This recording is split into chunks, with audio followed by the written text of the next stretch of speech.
જય ભીમ, જય વાલ્મીકી, જય સંવિધાન. મારું નામ પારસ બેડિયા, હું રાષ્ટ્રકામ પ્રમુખ છું. મિત્રો, આરટી એટલે સામાન્ય જનતાના હાથમાં આવેલું સૌથી શક્તિશાળી સંવૈધાનિક હથિયાર છે. આ હથિયારથી મધ્યમ વર્ગના ગરીબ શોષિત સામાન્ય જનતા સરકાર પાસે સવાલ પૂછી શકે છે. માહિતીનો અધિકાર માત્ર કાગળ ઉપર નથી, પરંતુ ભ્રષ્ટાચાર, કૌભાંડો અને અન્યાય સામે લડવાનું એક લોકશાહીનું મજબૂત હથિયાર છે.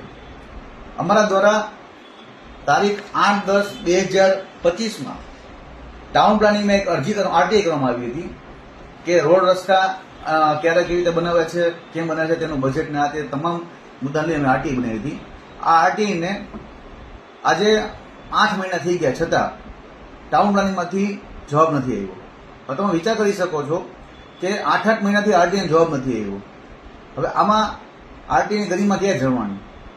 આજે એ લોકોને ખબર છે કે રાજકોટ કામદાર યુનિયન જ્યારે કોઈ પણ આરટીઆઈ કરતી હોય તો એની પાસે બહુ મોટું કારણ હોય છે.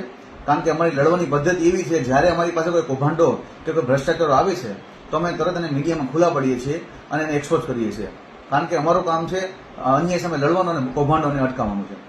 આ બાબતે રાજકોટ મહાનગરપાલિકાના ટાઉન પ્લાનિંગ શાખાને હું કહેવા માંગુ છું, જો આવનારા દિવસોમાં આરટીઆઈનો યોગ્ય જવાબ આપવામાં નહીં આવે અને સમયસર જવાબ આપવામાં નહીં આવે તો આ મુદ્દે અમારા દ્વારા આંદોલન શરૂ કરવામાં આવશે.